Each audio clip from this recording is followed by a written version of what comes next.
Hey folks, how's it going? Today we are talking about a game I got a while back through the lovely folks at gumnot.com. I'm not sponsored by them or anything, but I reached out to them asking if I could get my hands on some games through them that I couldn't find anywhere in Australia, and they've really put the effort in to get as many of the titles in as possible. So once again, thank you so much. Today's game focuses on magic punk, queer identity, and found family. This is Our Travelling Home by Ash Creeder. Our Travelling Home takes place in a magic punk setting, meaning the world has gone through industrialization, but it's not steam or the factory that has caused this, it is magic. The three main locations of this game are the Azelian Empire, where magic is abundant and highly regulated, the Drogan Republic, which is small and fearful of magic, and then there are the Wilds,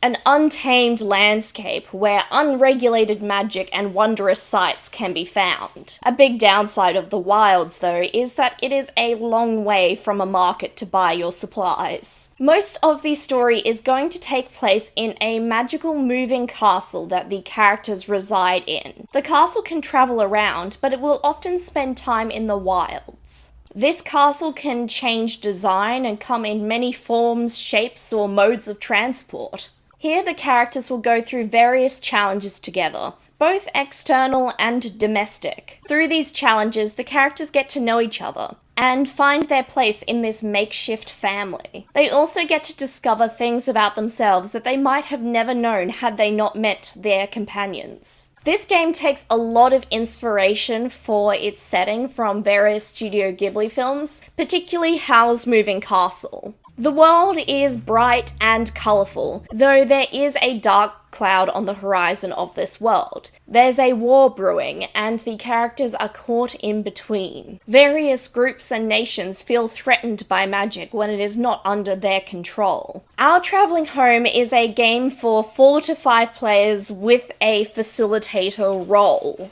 I've found through a lot of these games that the facilitator role can actually be shared among the players during play. Some characters won't be in certain scenes, so it's easy to give the reins over to them. In fact, much of the work of a game master has been given over to the game manual, which guides you through the different stages of play and the mechanics. Rather than an open world, Our Travelling Home presents a scenario you can play through. The exact details of this story and its ending aren't set in stone, but the players for this game are given the rough circumstances and the background of their characters that led them to live in this travelling home together. There are also set character archetypes to be played. While you can definitely add your own flavour to the character archetypes, the basic themes of them have to stay the same for the game to really work. These character archetypes are a wizard on the run, a demon they made a pact with, the wizard's apprentice, a cursed individual who lives in the castle, and a monstrous figure. The wizard and the cursed are written for in this game to have some kind of love story together. The demon and the wizard both want out of the pact they made together, as it is negatively affecting the wizard, and the demon longs for freedom. The apprentice wants to learn as much as possible and is a bit of a precocious character. The cursed is trying to find a sense of who they are now that their life has been changed forever through the curse. And the monstrous is a recently transformed individual as well. Perhaps they were once powerful, and now they have been changed into this unpleasant form. All of these characters are discovering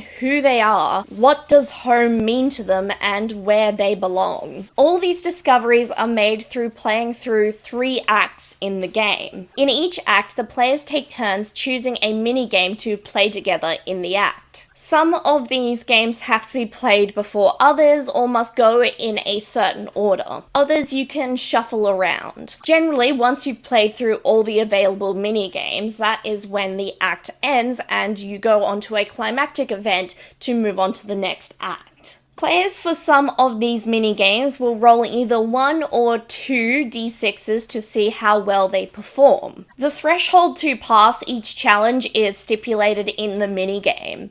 I really like some of these mini games, as some of them are as emotional as an argument between the prospective lovers, or as fun and light as a group deep cleaning session of the house. Depending on how well the roll goes, you get to mark down how many points you've collected. These minigames can often also be vehicles for the characters to make discoveries about themselves. Some of these discoveries are goals that can be ticked off on each character's character sheet. Accumulating points and checking the boxes off will indicate how well the story ends up for these characters. This game follows a 3-act structure, and it says it takes about 4 to 6 sessions to play through one complete story. There are modified rules for playing through a single session as well. In the first act, the characters are really getting to know each other and building their bonds. In the second act, those bonds can be tested and strengthened.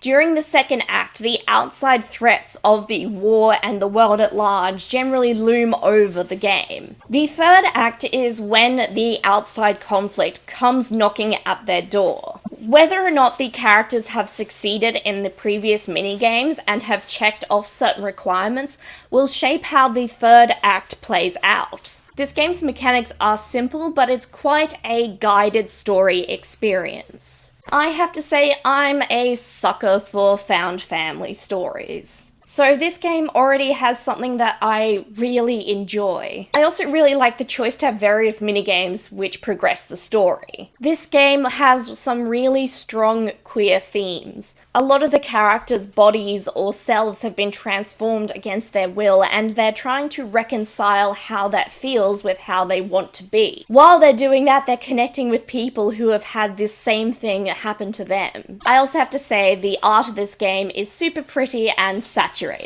In some ways, the strengths of this game are also its weaknesses. This game is built for telling a certain story. You couldn't really separate the story from the mechanics and play it as an open sandbox. It just wouldn't really work. I also don't think this is a game where you can stretch it beyond the act structure that has been provided, not at least without switching systems. Truthfully though, by the end of the third act, most of the plot threads have been tied up and resolved. I think if the game's themes and the rough setting appeal to you, this would be a game that is worth picking up. It's got material for a short, heartfelt campaign in it. You definitely could replay the game by switching characters and changing their designs, but the base themes are going to remain the same. This game isn't presenting a sandbox. Rather, it's presenting a well-crafted story for you to play through. My copy through gumnut.com was $50 Australian. I definitely know there are cheaper options online for the PDF copies. I'm just really glad I could get my hands on this game. So, those were my thoughts today on Our Travelling Home. Do you like the sound of a game that provides a short, curated experience, or do you prefer more sandbox games? Let me know your thoughts in the comments down below. While you're there, I encourage you to like, subscribe, turn on notifications, maybe even share with a friend. These things all just help the channel gain more notice and helps me give more time to it. I also have a Ko-fi page where you can either donate to the channel to support what I do, or just check out the behind the scenes. I definitely need to update it a bit more. I hope you're all well, and I look forward to seeing you next time at the gaming table. Bye!